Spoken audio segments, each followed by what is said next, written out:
না রে, তখন আমি এইটুকুনি ছিলাম, আমার তো কিছুই মনে নেই। তো শান্ত ভাইয়া কতটুকুন ছিল যে ওনার সব মনে আছে? ওটা তো বুইড়া খাটাস, মনে হয় ওনার 8 বছর ছিল তখন। মানে আমার বয়সী ছিল? তোমার তো 7 বছর, তুমি আরো ছোট, আরো কিউটি। সবাই বলে আমি নাকি ভাইয়ার মতো হয়েছি, ভাইয়া তো আরো কিউট। তুমি সুন্দর চেনো না? তোমার শান্ত ভাইয়াকে তো একটা ঝুলন্ত বাদরের মতো লাগে। আস্তে বলো, ভাইয়া শুনলে রাগ করবে অনেক। তোমার ভাইয়াকে ভয় পাই না আমি। আচ্ছা, একটা কাজ করো তো, তোমার ভাইয়াকে ধরে বিয়ে দিয়ে দাও, আমি একটু বাঁচি। তাহলে তুমি রেডি হও। আরে আমি কেন? আমার কথা বাদ দাও, আমি জীবনেও তোমার ভাইকে বিয়ে করব না, অন্য মেয়ে খোঁজো। না আপু, তোমাকেই ভাবি বানাবো। কথাটা শুনে আহানা উঠে দাঁড়িয়ে বলল, জিন্দগি বরবাদ হো গয়া। নিতু খিলখিল করে হেসে দিল আহানার গান শুনে। এই আহানা, ঘুমোতে আয়, কটা বাজে খবর আছে তোর? আসতেছি মা। আহানা নিতুর রুমে থেকে বের হতেই এক ধাক্কা খেল শান্তর সাথে। শান্তর হাতে ছিল সোপের বাটি। সে কোনো মতে বাটিটা ধরে সব দিক সামলিয়ে আহানাকে এক ধমক দিয়ে দিল। কি সমস্যা? চোখ কোথায় তুলে হাঁটো? হ্যাঁ, আপনি, আপনার চোখ কই থাকে? সরুন, ঘুম পাচ্ছে আমার। আহানা পাশ কাটিয়ে চলে গেল আর একটি বারও ফিরেও তাকালো না। অথচ কিছুক্ষণ আগে সে এত এত কেয়ার করছিল। এই মেয়েটা নিজের দোষ কখনোই চোখে দেখে না। রাত শেষ। সকাল সকাল শান্ত রেডি হয়ে অফিসে চলেও গেছে। জ্যাম বেশি হওয়ায় শান্তর আজ অফিসে পৌঁছাতে অনেকটা দেরি হয়ে গিয়েছিল। আহানা আজ পরিপাটি হয়ে কাজে বের হয়েছে। তার আজ একটাই উদ্দেশ্য, আর সেটা হলো একটা চাকরি। চাকরি পেলেই মাকে নিয়ে সে নতুন বাসায় উঠবে। রতনের ভয়ে ছায়দাবাদে আর পা রাখা যাবে না। তার মানে সে বাসাটা বাতিল করা। রোদের ভিতর আহানা ঢাকার অলিগলি সবখানে চাকরি খুঁজে যাচ্ছে। সারাদিন ধরে তন্ন তন্ন করে অবশেষে আহানা চাকরির দেখা পেল। কথা হলো গিয়ে বেতন নিয়ে, মাত্র 5,000 টাকা। সকাল থেকে বিকাল 4টা পর্যন্ত দোকানে বসে থাকতে হবে। মেয়েদের কসমেটিক্সের দোকান, একটা ছোটোখাটো দোকান, আরও অনেক সহকারী আছে আহানার সাথে। আহানা সেটাতেই রাজি হয়ে গেল। এখন থেকে 5,000 পাবে, সেটা দিয়ে নতুন একটা বাসা নিয়ে ভাড়ায় থাকা যাবে। আর বাকি যে 3টা টিউশনি আছে ওইগুলো থেকে 6,000 আসবে প্রতি মাসে। তাহলে এমনিতেই সংসার ভালোই যাবে। আহানা আজ খুশি খুশি বাসায় ফিরে গেল। মা শান্তর মায়ের সাথে গন্ধরাজটার বাগানে চা খাচ্ছেন বসে বসে। আহানা দৌড়ে এসে মাকে জড়িয়ে ধরে চেয়ার থেকে উঠিয়ে ঘোরাতে ঘোরাতে বলল, মা, আমি চাকরি পেয়ে গেছি। মা তো মহা খুশি। তারপর যখন শুনলেন সকাল থেকে বিকাল পর্যন্ত কাজ করে পাবে মাত্র 5,000 টাকা, তখনই মুখটা ফ্যাকাশে করে ফেললেন তিনি।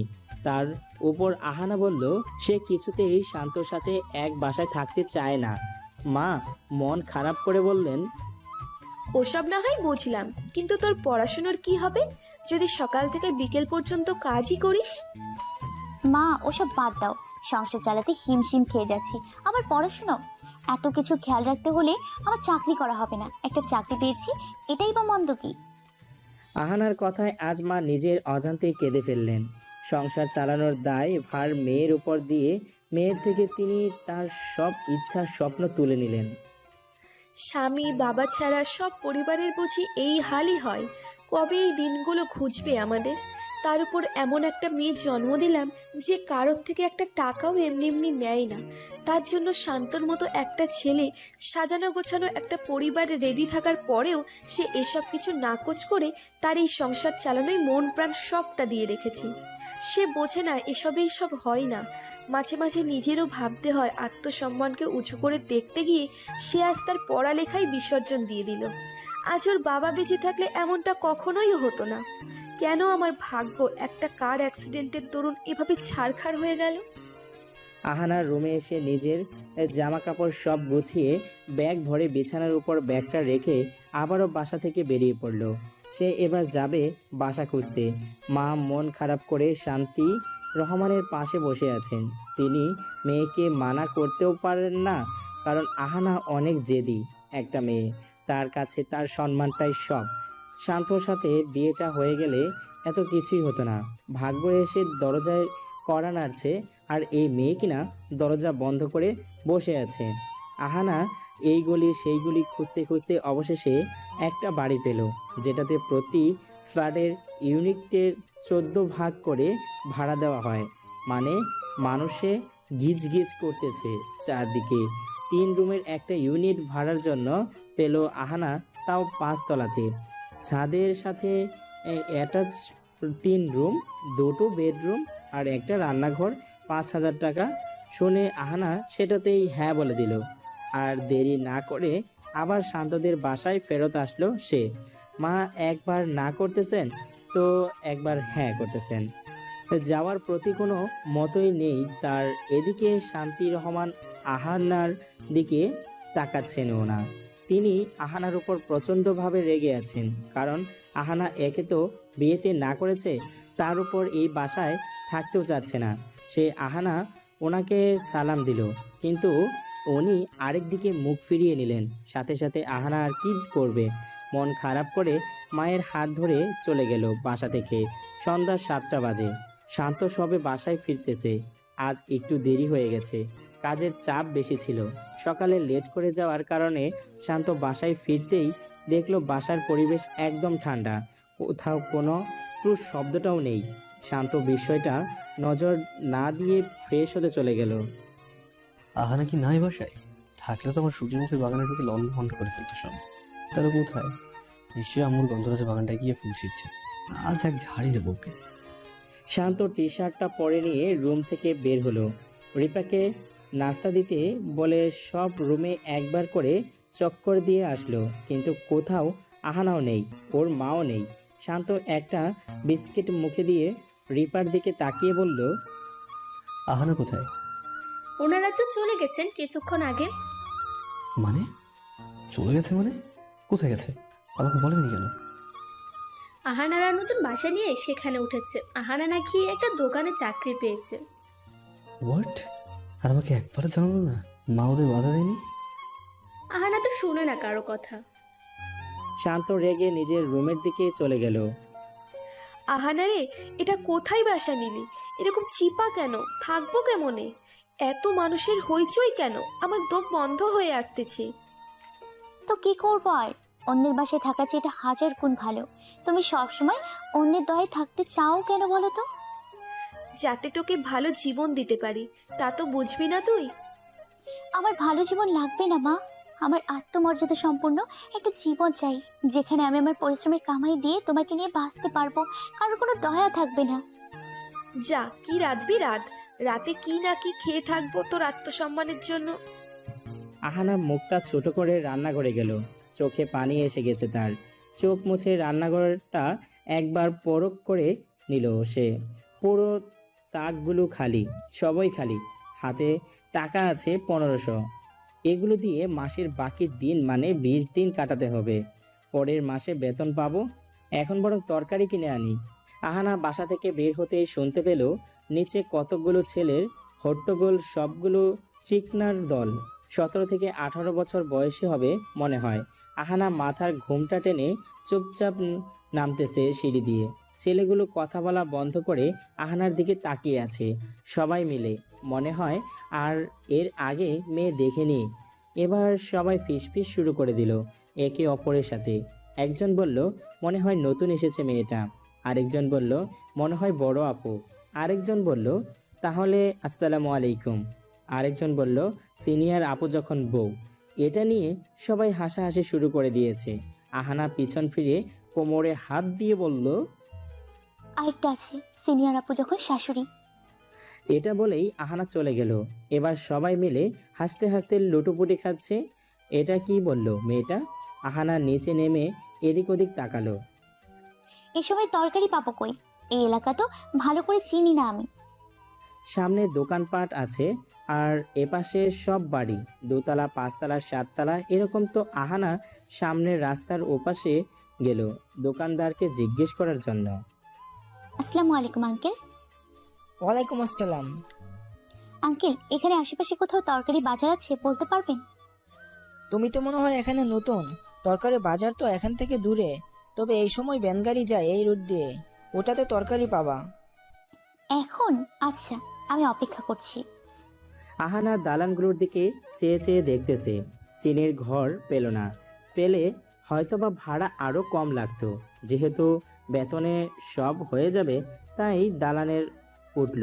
চিকন গলির রোড, মানুষ এত বেশি এই এলাকায়। আহানা যেখানে দাঁড়িয়ে আছে সেখানে কয়েকজন বয়স্ক লোক টুলে বসে আজকের খবরের পেপারের আলোচনা করতেছেন, হাতে গরম চায়ের কাপ নিয়ে। এরকম জনবহুল এলাকায় আমি আর দুটো দেখিনি। মনে হচ্ছে কোনো যৌথ পরিবারে থাকতে এসেছি। এত মানুষ চারপাশে, দু একদিনই সবার সাথে ভাব হয়ে যাবে। মা তো মনে হয় এতক্ষণে প্রতি ইউনিটের আন্টিদের সাথে ভাবও করে ফেলেছে। এই সরু পথটা দিয়ে কিছুক্ষণ বাদেই সাইকেলে করে কেউ না কেউ যাচ্ছে। বাপরে বাপ, এত ব্যস্ত এরিয়া! উফ, ভ্যান গাড়ি আসতে প্রায় 10-15 মিনিট লেগে গেছে। দূর থেকে ভ্যান গাড়ি দেখতে পেয়ে আহানা জলদি করে ওনার সামনে এসে দাঁড়ালো। পটল, বেগুন, পুঁই শাক, কমলি শাক, লাল শাক, বটরবটি, লেবু এসব আছে। আহানা অনেক ভেবে কমলি শাক আর বরবটি নেবে ঠিক করলো। তো ভাইয়া, কলমি শাক দুমোটা কত? 15 টাকা। এটা আবার কোন হিসাব? এক মোটা 5 টাকা হলে দুমোটা 10 টাকা, 15 হয় কেমনে? আপনি 3 মুঠা নেন 15 টাকা দিয়ে। না, বাসায় ফ্রিজ নেই। রাতলে আজকে রাখতে হবে, কাল পর্যন্ত নষ্ট হয়ে যাবে। আমি 2 মুঠাই নিব ব্যাস। আচ্ছা, আর কি নেবেন? বটবটি কেজি কত করে? 80 টাকা। ওই দিন না দেখলাম 50 টাকা। কোথায়? আমাদের সায়দাবাদে 50 টাকা করে পাওয়া যায়। আপনি এত দাম চাচ্ছেন কেন? আমি সায়দাবাদ থেকে আনছি তো এত দূর থেকে আনছি, একটু বেশি চাইবো না? নিব না আপনার বটবটি। কাল সায়দাবাদ যাব একটা কাজে, তখন আসার সময় 50 টাকা দিয়েই বটবটি নিয়ে আসবো, দেখিয়েন আপনি। এতক্ষণ পর কলমি শাক 2 মুঠো, চাল 1 কেজি, আর এসব কি মশলাপাতি তেল নিয়ে ফিরলি তুই? আজ এগুলো খাবি? কলমি শাক ভাজি করে নাও, ভাত আমি রাঁধবো। কাল সায়দাবাদে বাসায় গিয়ে আমাদের বাকি সব জিনিসপত্র নিয়ে ফিরবো, তাহলেই তো হয়ে যাবে। তোকে আমি একা ওখানে যেতে দিব না। তুমি সহ যেও তাহলে, নয়তো আমি রূপাকে সাথে করে নিব। ও, আমি তো ভুলেই গেছি, আমি আর ইউনিভার্সিটি যাব না কোনোদিন। তার উপর সকাল থেকে বিকাল পর্যন্ত কাজ আছে। তাহলে তোমাকে নিয়ে বিকেলে, আরে না ধুর, বিকেলেও তো টিউশন আছে। কি করা যায় বলো তো? নিতুকে পড়িয়ে শান্তকে নিয়ে যাস, তাহলেই তো হয়। অসম্ভব, আমি ওই লোকটার সামনেও যাব না আর। তাহলে রাতে আমি না হয় যাব তোর সাথে। সেটাই, চলো, আমি তোমায় শাক কাটে হেল্প করবো। 3টে রুমের মধ্যে সবগুলো বন্ধ, শুধু রান্নাঘরটা বাদে। আহানা আর তার মা নিচে ফ্লোরে বসে শাক কাটতেছে। পাশের বাসায় আন্টির থেকে আপাতত জন্য 2টো পাতিল নিয়ে এসেছে আহানা। কাল পাতিল টাতিল সব নিয়ে আসতে হবে একেবারে। আহানার শাক বেছে দিয়ে চালু ধুচ্ছে। বেসিনে গিয়ে মা শাক হাত দিয়ে কুচি করতেছেন। দা বটি সব বাসায় রেখে এসেছেন তারা। আহানারা ভাত বসিয়ে রুমের দিকে গিয়ে ধুমধাম করে নিমিষেই রুম দুটো পরিষ্কার করে ফেললো সে। তারপর ফ্লোরগুলোর গোল হয়ে বসে গালে হাত দিয়ে সামনের জানালাটা দিয়ে আকাশের দিকে তাকিয়ে রইল। অনেক দিন বাদে তার মনে হচ্ছে তাকে আর কেউ জ্বালাবে না। রতন প্রতিদিন জ্বালাতো, আর এখন আর জ্বালাবে না। বেশ ভালো। আহানা মুচকি হেসে ফ্লোরে লম্বা হয়ে শুয়ে পড়ল। আউ মাগু! উফ! আহানা উঠে বসে পিঠ ঘষতে ঘষতে ফ্লোরের দিকে চেয়ে রইল কিছুক্ষণ। এত শক্ত এটা, ঘুমাবো কি করে আমি? ধুর, কোনো কিছু নাইনি, ঢ্যাং ঢ্যাং করে নতুন বাসে এসে পড়লাম। আহানা উঠে গিয়ে জানালার গ্রিল ধরে আনমনে আকাশের দিকে চেয়ে রইল। মিস্টার ঝগড়াটা, আমাকে আর পাচ্ছেন না আপনি। কিরকম লাগে এখন? আমি বুঝি না এই মেয়েটা এত জেদ দেখায় কি করে। আসলে সে কি মানুষ নাকি অন্য কিছু? মেয়ের একটু ভাব দেখায় সেটা জানি, বাট এরকম ভাব দেখায় জীবনেই প্রথম দেখলাম। আজও একটা মেয়ে সে। আরে ভাই, জেদ দেখানো দরকার নেই তো। রতনকে দেখাটা ইটস ফাইন, তো আমাকে কি জন্য দেখায় সেটা আমি বুঝি না। আমি ওর কি লাগে সে কি জানে না? কি লাগে ভাইয়া? শান্ত এতক্ষণ বারান্দায় বিন বেগে আধো শোয়া অবস্থায় সূর্যমুখী বাগানটার দিকে চেয়ে কথা বলতেছিল নিজেই নিজের সাথে। হঠাৎ নিতুর কথায় হটচটকিয়ে ঠিক হয়ে বসে দরজার দিকে তাকালো সে। না তো, কিছু লাগে না। আসবো? আসেন, আবার আসেন ভাই, কি এসব ভিতরে ঢুকে আবার জিজ্ঞেস করছিস কেন? তো তোমার কি লাগে বলো, আমিও শুনি। শত্রু লাগে। এত পাকনামি করতে হবে না তোকে, কি জন্য এসেছিস সেটা আগে বল। সত্যি সত্যি বলবো নাকি মিথ্যে মিথ্যে? এত ঢং তোকে কে শিখিয়েছে? আহানা? আহানা আপুর নাম নিলাম না, তুমি আহানা বলতেছো কেন? আমি তো এমনি এমনি এরকম ডায়লগ দিই। আচ্ছা সত্যিটাই বল। পরশু আমাদের স্কুলে সিন্ড্রেলার অভিনয়ে কম্পিটিশন আছে। মানুষ সবাই সিন্ড্রেলা সেজে আসবে, যার অভিনয় বেশি ভালো হবে সে উইনার। তো আমাকে বলিস কেন? আমি কি তোকে না জানিতে শিখাবো? যেমন করে সিন্ড্রেলা জামা ধরে দৌড়িয়ে পালিয়েছিল 12টা বাজার সাথে সাথে। নাইস, তুমি দেখি সবটা জানো। তুমি আমাকে শিখাই দাও কিভাবে সিন্ড্রেলার জামা ধরে দৌড়ে যাচ্ছিল। আমি অবশ্য কার্টুনে দেখেছিলাম, তবে অভিনয়টা আসতেছে না ঠিক। আমার কাজ নেই তাই না? আমার অফিসের কত কাজ, যা এখান থেকে। তোমার সত্যিই কাজ নাই। আমি দেখছিলাম তো বারান্দায় বসে বসে আহানা তোমার কি লাগে এইসব বলতেছিলাম। এত পাকনা হয়ে গেছিস তুই? যাবি নাকি ধরে দেবো এক চর? আমি মায়ের কাছে গিয়ে বলবো তুমি এতক্ষণ আহানা আপুকে নিয়ে কি বলতেছিলা। তাই দাঁড়া, ঠিক আছে, আমি তোকে শিখিয়ে দেবো। এখন রাত হয়ে গেছে, তুই যা, আমি কালকে শিখিয়ে দেবো। ঠিক আছে। নিতু নাচতে নাচতে চলে গেল রুম থেকে। শান্ত বারান্দা থেকে এসে তার রুমের দরজা লাগিয়ে বিছানায় গিয়ে বসে পড়েছে। মাথার চুলগুলো এলোমেলো করে ফোনটা নিয়ে শুয়ে পড়ল। সে ডাটা অন করে মেসেজ রিকোয়েস্ট চেক করতেই দেখলো 32টা মেসেজ দেওয়া কণা তাহসিম আইডি থেকে। এই নিয়ে ওর 10টা আইডি শান্ত ব্লক দিয়েছে। শান্ত বিরক্ত হয়ে আবারও ব্লক করলো ওকে। জানো বেবি এইসব লিখে রেখেছে। শান্ত সবসময় ফেসবুকে the people you mean know check করে, নোটিফিকেশন চেক করে না। আর ইনবক্স একটা গ্রুপ আছে ওর, রিয়াজ, নৌশাদ আর সূর্যের। তো আগ্রহ বশত সে গ্রুপের মেসেজ চেক করতে গেল। নৌশাদ আর রিয়াজ মিলে শান্ত আর আহানার ঝগড়ার টাইমের কতগুলো ছবি তুলে গ্রুপে দিয়ে রেখেছে। শান্ত রেগে মেগে গ্রুপ থেকে লিভ নিয়ে নিচ্ছে। তারপর গেল the people you may know তে সব চেক করতে করতে করতে চোখ পড়ল একটা আইডির নাম আহানার ইচ্ছেগুড়ি। আহানার নামটা আনকমন বলে শান্তর বরাবর এটাই মনে হলো যে আইডিটা আহানার হতে পারে। তাই সে ভিতরে গেল। আহানার নিজের কোনো ছবি দেওয়া না থাকলেও সব ছবি পুতুলের, আর কভারে একটা পিক দেওয়া, সেটা হাতে নীল চুড়ির। হাতটা দেখে শান্তর আর 2 মিনিটও দেরি লাগেনি চিনতে। শান্ত এবার শিওর হলো এটা আহানা। সব ছবিতে 10 থেকে 12 লাইক, সবগুলো মেয়ের লাইক। শান্ত মুখ বাঁকিয়ে চলে আসলো ওর আইডি থেকে। ও ভাব দেখাতে পারবে, আর আমি পারি না। আমিও রিকোয়েস্ট পাঠাবো না।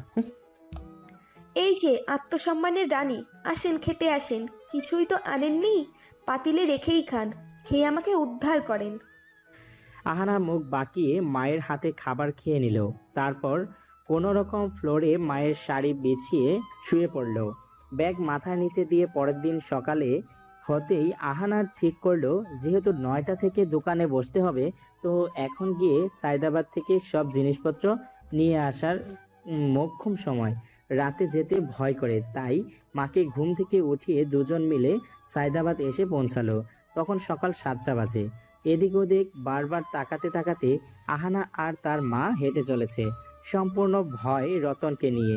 মা দরজার তালা খুলে ভেতরে ঢুকলেন। তারপর আর দেরি না করে এক এক করে সব জিনিসপাতি নিয়ে সামনে দাঁড়িয়ে থাকা রিস্কায় এনে তুললেন।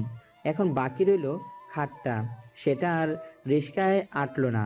আহানা বলল রিস্কা আরেকটা নিয়ে নিবে। খাটের জন্য খাট খুলে খণ্ডগুলো রিস্কায় তোলার পর মোট 2 রিস্কায় মালামাল হলো।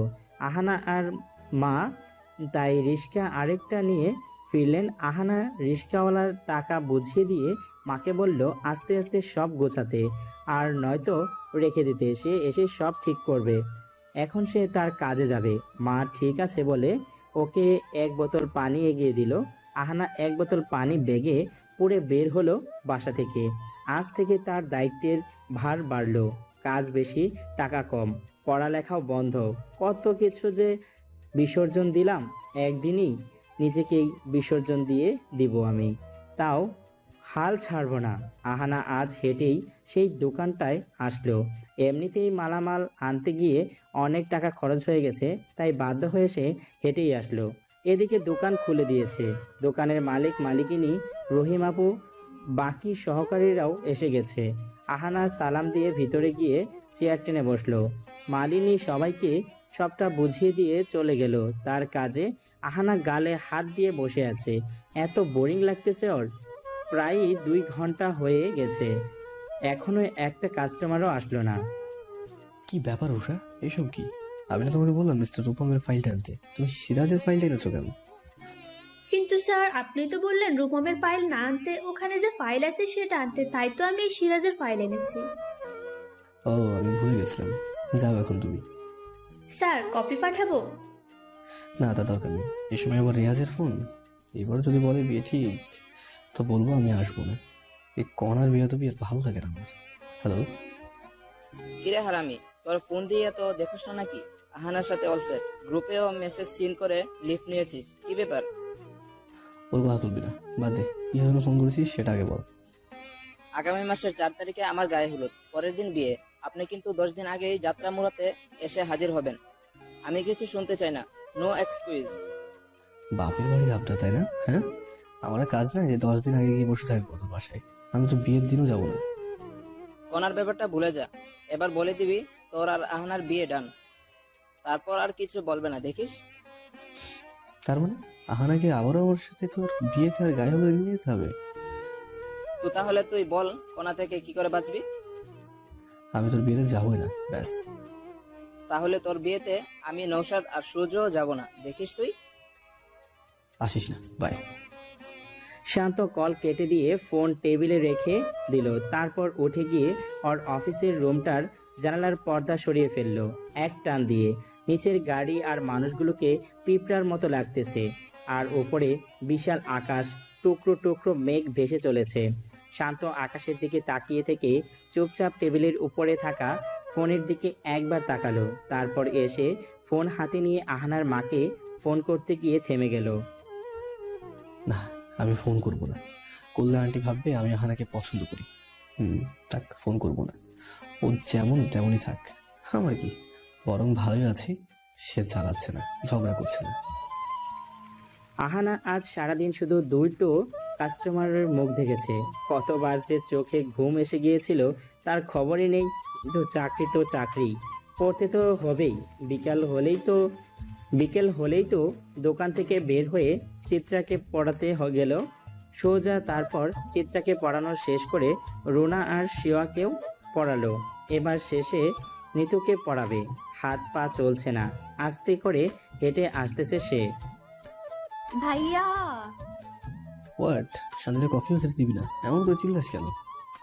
শান্ত টিভি থেকে চোখ সরিয়ে দরজার দিকে তাকালো। সেখানে নিতু গোলাপি রঙের একটা সিন্ড্রেলা ড্রেস পরে দাঁড়িয়ে আছে, হাতে একটা লুঙ্গি। জামা পরেছিস ভালো কথা, হাতে লুঙ্গি নিতে গেলি কেন? আমার যতদূর মনে আছে সিন্ড্রেলার হাতে তো লুঙ্গি ছিল না। আরে ভাইয়া, তুমি কাল আমাকে বলেছিলা সিন্ড্রেলা কিভাবে অভিনয় করে সেটা শিখিয়ে দিবা। আর আজ সারাদিন গিয়ে এখন আহানা আপু আসার সময়ও হয়ে গেল, আর তুমি এখনো ব্যাপারটা সিরিয়াসলি নিচ্ছ না। ও সরি, আমি কাজের চাপে একদমই ভুলে গিয়েছিলাম। শান্ত টিভি অফ করে পকেটে হাত ঢুকিয়ে নিতুর কাছে এসে বলল, চল স্টার্ট করি। 1 মিনিট, তোর হাতে লুঙ্গি কেন সেটা তো বললি না। ও মা, সিন্ড্রেলার ড্রেস পরে অভিনয় করতে হবে না? আর ড্রেসটা যেহেতু আমি পরে আছি, সেহেতু তুমি ড্রেস মনে করে এই লুঙ্গিটা পরে নাও। You out of your mind? আমি শাহরিয়ার শান্ত কিনা লুঙ্গি পরে সিন্ড্রেলা সাজবো? তুই আসলে কি আমার মায়ের পেটের বোন? মনে তো হচ্ছে না। মনে তো হচ্ছে তোকে ডাস্টবিন থেকে তুলে নিয়েছিল। তোকে এই কথা কে শেখালো? নওশাদ ভাইয়া। ওরে আমি পরে বুঝাবো, এটা রাখ তুই এখন। ভাইয়া প্লিজ, আপাততর জন্য এটা পরেই শেখাও না প্লিজ। কেউ তো আর দেখছে না। রিপা আপু আম্মুর রুমে, বুয়াও নাই। ফাইন। শান্ত ওর 3/4 প্যান্টের উপর দিয়ে লুঙ্গিটা পরে নিল। তারপর লুঙ্গিটা হাতে নিয়ে উঁচু করে বলল, দেখ, ডিং ডিং ডিং ডিং ডিং। ও ও মা গো, 12টা বেজে গেছে। আমাকে এখনই চলে যেতে হবে। এটা বলে এমন করে দৌড় দিবি, ঠিক আছে? শান্ত লুঙ্গি ধরে নিতুর দিকে চেয়ে সামনে দৌড়াতে গিয়ে আহানার গায়ের সাথে এক ধাক্কা লেগে ওর গায়ে গিয়ে পড়ল। আর আহানা ভার নিতে না পেরে সে সমেত নিচে পড়ল। ধুম। ঘুমা সিন্ড্রেলা দেখে উল্টে পড়ে গেল, বাট সে তো পড়েনি আসলে। আমি তো দেখছিলাম দৌড়ে গাড়ি করে চলে গেছিল। যাওয়ার সময় জুতো একটা রেখে গেছিল ভুলে, বাট ভাইয়া তোমার জুতা দেখি দুইটাই আমার সামনে পড়ে আছে। আজব, এসব কি? সরুন, আমাকে দেখলেই শুরু করেন নাটক। আহানার কথায় শান্তর হুঁশ আসলো। জলদি করে উঠে দাঁড়িয়ে বলল, তোমাকে দেখলেই মানে কি? তুমি দেখে হাঁটতে পারো না সেটা বলো। আমি দেখে হাঁটবো? আপনি যে নিতুর দিকে তাকিয়ে এসেছিলেন সেটা? যখন দেখলে আমি ওদিকে চেয়ে আছি, সরে পড়তে পারোনি? আসলে হ্যান্ডসাম ছেলে দেখলে ইচ্ছে করে সামনে তো দাঁড়াবে, তাই না? এক্সকিউজ মি, আমি যখন দেখলাম আপনি তেড়ে আসছেন তখনই আমি ডান পাশে সরে গিয়েছি, ওকে? কিন্তু আপনি বাঁ পাশ থেকে ঘুরে ডান পাশে এসে পড়লেন। আমি কি করতে পারি? আহানা আপু, শান্ত ভাইয়া, তোমরা থামো প্লিজ, আমার কাজই তো হলো না। আহানা শান্তর পা থেকে মাথা পর্যন্ত একবার দেখে নিল। আহা, বাঙালি খেতে চাষাবাদ করা কৃষকের মতন লাগতেছে। এই ভেবে আহানা ফিক করে হেসে দিল। শান্ত আহানার হাসি দেখে লুঙ্গিটা ধরে সোজা চলে গেল নিজের রুমের দিকে। নিতু, যাও পড়তে বসো। আজ তোমার কত পড়া বাকি আছে খবর আছে তোমার? আপু, পড়া বাদ দাও, কাল আমার স্কুলে সিন্ড্রেলা কম্পিটিশন, আমাকে জিততেই হবে যে করেই হোক। তাহলে তোমার ভাইকে বলো যে শেখাই দিতে, আমি পারবো না কিন্তু। আপু প্লিজ প্লিজ প্লিজ। আহানা পড়ল মহা ঝামেলায়। সে এখন কি করবে? এদিকে নিতু ড্রেস পাল্টিয়ে এসে আহানার হাতে দিয়ে বলল এটা পরে অভিনয় করে দেখাতে। আহানা বাধ্য হয়ে হ্যাঁ তো বলে দিল, কিন্তু এখন সে নিতুর রুমে সিন্ড্রেলার ড্রেসটা হাতে নিয়ে দাঁড়িয়ে আছে। নিতু তো ওর বোনের মতোই, তার উপর পুচকে একটা মেয়ে। ওর কথা না রেখে কি করে জামাটা একটু টাইট হবে, তবে বেশ ফিট হয়ে যাবে গায়ে। স্যান্ডেলিনা ড্রেসটা তো তাই একটু বড় সড়ো জামাটা। আহানা এসব ভাবতে ভাবতে জামাটা পরে নিল। আয়নায় নিজেকে দেখে নিজের হা হয়ে চেয়ে আছে সে। কি সুন্দর, একদম সিন্ড্রেলার মতন লাগতেছে আমায়। আহানা জামাটা ধরে রুম থেকে বাইরে পা রাখতেই শান্তর সাথে এক ধাক্কা খেয়ে গেল। শান্ত হাতে জুস নিয়ে মায়ের রুমের দিকে যাচ্ছিল। তখন আহানাকে রেগে কিছু বলতে যাবে তার আগেই আহানাকে এমন বেশে দেখে হা করে চেয়ে আছে। সে আহানার মুখ বাঁকিয়ে বলল, দেখে হাঁটতে পারেন না আপনি? কি হলো, কথা বলছেন না কেন? স্টপিড। আহানা চলে গেল। তারপর প্রশ্নের উত্তরে শান্তর নীরবতা দেখে শান্ত এখনো হা করে আহানাকেই দেখছে। গায়ে আষ্টে পিষ্টে জামাটা লেগে আছে আহানার, চুলগুলো ছেড়ে দেওয়া। এত সুন্দর লাগতেছে যে শান্তর আর দুনিয়ার খবর নেই। পরে নিতু শান্তর হাত ধরে টান দিতেই শান্তর হুঁশ আসলো। নিতুর দিকে না তাকায়েই মায়ের রুমের দিকে চলে গেল সে। তাকালেই হাজারটা প্রশ্ন করে বসবে নিতু।